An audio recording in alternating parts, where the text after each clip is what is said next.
बिस्मिल्लाहिर्रहमानिर्रहीम। अस्सलाम वालेकुम डियर स्टूडेंट्स, उम्मीद करता हूँ कि आप सब खैरियत से होंगे।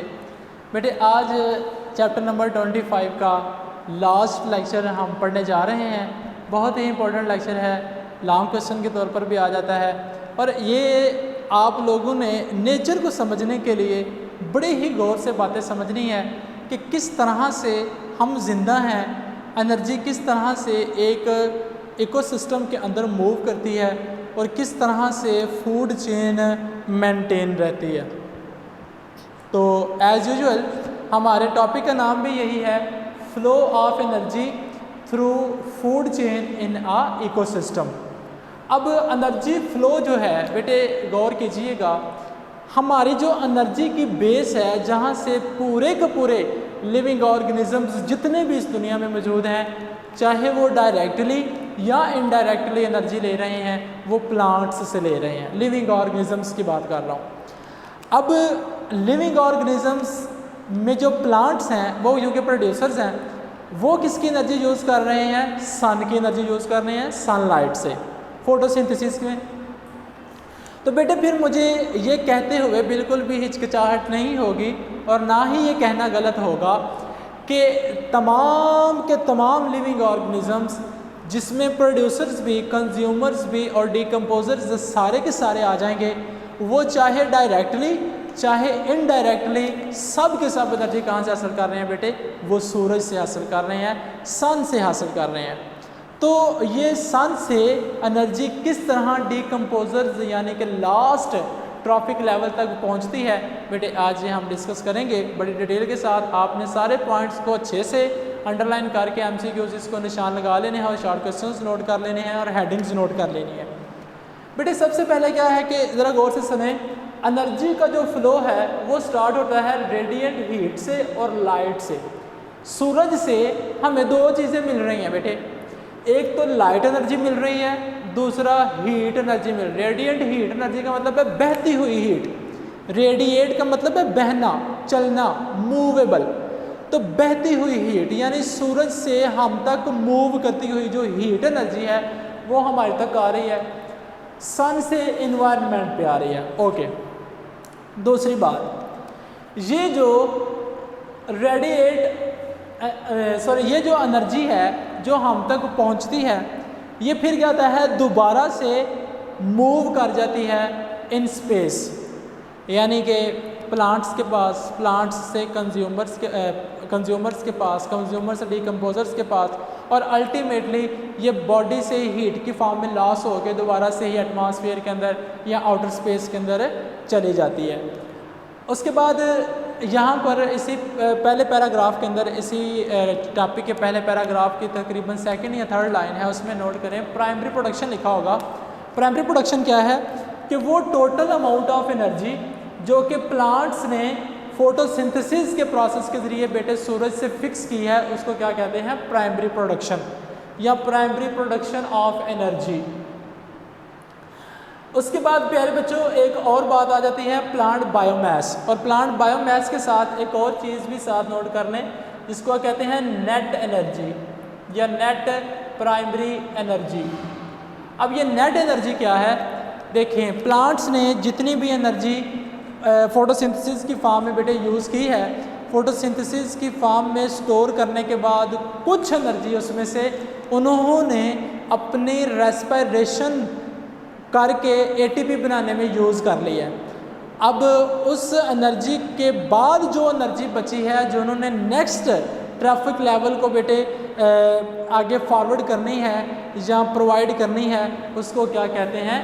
नेट एनर्जी कहते हैं या नेट प्राइमरी एनर्जी कहते हैं। और इसी को ही प्लांट बायोमास कहते हैं। प्लांट बायोमास से मुराद वो सारी की सारी एनर्जी है जो उन्होंने नेक्स्ट ट्रैफिक लेवल को फॉरवर्ड करनी होती है। ठीक है बेटे, तो ये आपने इसको अच्छी तरीके से समझ लेना।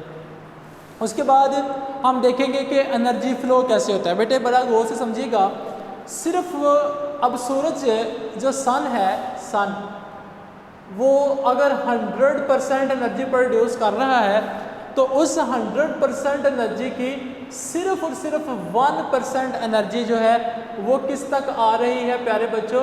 वो आ रही है प्रोड्यूसर्स तक। प्रोड्यूसर्स उसमें से सिर्फ 1% एनर्जी को यूज़ कर रहे हैं। वो प्रोड्यूसर्स कौन से हैं? वो प्यारे बच्चों प्रोड्यूसर्स हैं प्लांट्स। ठीक हो गया। अब ये जो प्लांट्स हैं सिर्फ इस पूरी की पूरी सनलाइट एनर्जी का 1% यूज़ कर रहे हैं। बाकी 99% जो एनर्जी है वो बेटे किस फॉर्म में आ रही है? हीट की फॉर्म में आ रही है। किस फॉर्म में आ रही है बेटे? हीट की। उसके बाद जो अब यहाँ पर ये जो 1% एनर्जी है वो आके 100% बन गई है। ठीक है, वो क्या बन गई है? 100% एनर्जी बन गई है। उस 100% एनर्जी में से जो एनर्जी कंज्यूमर्स तक जा रही है वो उसकी कुछ परसेंटेज है। ठीक है, उसमें से अब कुछ परसेंटेज ऐसी है जो कि कंज्यूमर्स तक पहुंच रही है। बाकी सारी की सारी जो एनर्जी है वो किस में कन्वर्ट हो रही है? हीट में कन्वर्ट हो रही है। उसके बाद प्यारे बच्चों जो एनर्जी इस ट्रॉफिक लेवल से इस ट्रॉफिक लेवल तक आई है वो इनकी 100% एनर्जी है। अब ये इस एनर्जी को यूटिलाइज़ करेंगे, यूटिलाइज़ करके कुछ एनर्जी ये हीट की फॉर्म में लॉस कर देंगे और कुछ जो है एनर्जी जो बचेगी वो आगे डीकम्पोजर्स तक जाएगी और डीकम्पोजर्स तक जो एनर्जी जाएगी वो सिर्फ 1% होगी। ठीक हो गया। अब 1% एनर्जी को ये डीकम्पोजर्स यूज़ करके सारी की सारी एनर्जी को अल्टीमेटली किस में कन्वर्ट कर देंगे बेटे? हीट में कन्वर्ट कर देंगे। और ये हीट एनर्जी दोबारा से कहाँ चला जाएगी? आउटर स्पेस में आ जाएगी सारी की सारी एनर्जी। ठीक हो गया। तो इस तरह से ये एनर्जी फ्लो यहाँ पर चलता है। आप लोग इस पैराग्राफ को लास्ट पे है ये पैराग्राफ इसी पेज के ऊपर, इसको अच्छे से पढ़ के तो निशान लगा लीजिएगा और ये डायग्राम बेटे आपने याद कर लेनी है। इसको अपने पेपर में भी लिखना है। उसके बाद है trophic levels, example of organism और kilo calories per metre square per year. इसका मतलब क्या है? इसमें वो आपको बताना चाहता है कि एक साल के अंदर ज़मीन का जो 1 मीटर स्क्वायर का एरिया है, यानी कि आपने 1 मीटर स्क्वायर के एरिया के अंदर जो पौधे लगाए हुए हैं, प्लांट्स लगाए हुए हैं, वो एक साल के अंदर सूरज से कितनी एनर्जी लेते हैं, कितने किलो कैलोरीज एनर्जी लेते हैं। अब ये एनर्जी का यूनिट है, बायोलॉजी जो है वो एनर्जी का यूनिट जो है वो कैलोरीज लेती है। किलो कैलोरीज मतलब 1000 कैलोरीज। अब प्लांट्स 1 मीटर स्क्वायर के जो एरिया के अंदर प्लांट्स हैं वो सूरज से कितनी एनर्जी को जो है वो गेन करते हैं और आगे ट्रैफिक लेवल्स के अंदर ये कितनी एनर्जी मूव करती है वो इस टेबल के अंदर बेटा बताई गई है। इसको ज़रा गौर कीजिएगा। ये MCQs भी है, शॉर्ट क्वेश्चन भी है, आपने याद कर लेना है और अगर लॉन्ग क्वेश्चन है तो उसमें भी लिखना है इसको। सबसे पहला जो हमारे पास ट्रॉफिक लेवल है वो हैं प्रोड्यूसर्स। अब ये प्रोड्यूसर्स जो हैं इनकी एग्जाम्पल प्लांट्स हैं और प्लांट्स जो है वो एक साल के अंदर 1 मीटर स्क्वायर के जो प्लांट्स है वो 1000 kilo calorie 10,000 kilo calories energy जो है वो सिंथेसाइज करते हैं सूरज से। कितनी बेटे? एक साल में 1 मीटर स्क्वायर के एरिया के जो प्लांट्स हैं वो 10,000 किलो कैलोरीज एनर्जी जो है वो सिंथेसाइज करते हैं सन से।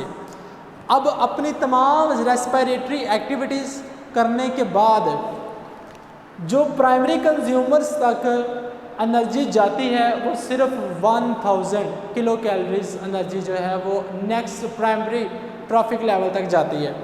ये एनर्जी यूज़ करने के बाद सिर्फ 100 किलो कैलोरीज एनर्जी जो है वो सेकेंडरी कंज्यूमर्स को दे रहे हैं और सेकेंडरी कंज्यूमर सिर्फ 10 किलो कैलोरीज एनर्जी जो है वो टर्शरी कंज्यूमर्स तक पहुंचा रहे हैं। तो देखें 10,000 किलो कैलोरीज एनर्जी से जब वो चौथे ट्रॉफिक लेवल तक गई है तो सिर्फ 10 किलो कैलोरीज रह गई है, यानी कि पीछे सारी कुछ यूज़ हो गई है और कुछ हीट की फॉर्म में बेटे लॉस हो गई है।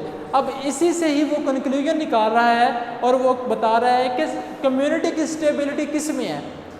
तो कम्युनिटी की वो बता रहा है बेटे, लास्ट वाला पैराग्राफ है इस चैप्टर का, नेक्स्ट पेज के ऊपर जहाँ पर ये टेबल बना हुआ है उसके बिल्कुल नीचे ही आपने निशान लगा लेना है। वो बता रहा है आपको कि स्टेबिलिटी ऑफ कम्युनिटी सिर्फ इसमें है कि जो आपके पास फूड चेन है वो 3 लिंक्स से ज़्यादा नहीं होने चाहिए, यानी कि उसमें सिर्फ 3 ट्रॉफिक लेवल होने चाहिए, 1, 2 और 3 यहाँ तक होने चाहिए। 3 ट्रॉफिक लेवल्स अगर होंगे तो ओरिजिनल एनर्जी पहुंच सकेगी। लेकिन कहता है कि अगर आपके पास 5 जो आपके पास अगर एनर्जी लिंक्स हैं या 5 ट्रॉफिक लेवल तक फूड चेन आपकी जा रही है तो उसमें कम्युनिटी की स्टेबिलिटी बेटे नहीं है। क्यों? क्योंकि रीजनल एनर्जी जो प्लांट्स के पास है वो तो 5वें तक जाते हुए वैसे ही ख़त्म हो जाएगी। देखें ना, चौथे तक जाते हुए 10 रह गई है, तो जब 5वें के पास जाएगी तो कितनी एनर्जी रह जाएगी? ख़त्म हो जाएगी बिल्कुल, वो 1% भी बिल्कुल नहीं रह जाएगी। तो इसलिए कहता है कि जो इसकी स्टेबिलिटी है कम्युनिटी की वो बेटे किस में है? वो 3 ट्रैफिक लेवल्स तक है। ये MCQs है, इसको नोट भी कर लीजिएगा। मैं उम्मीद करता हूँ कि आपको चीज़ समझ आ गई होगी। बेटे अल्लाह हाफिज़।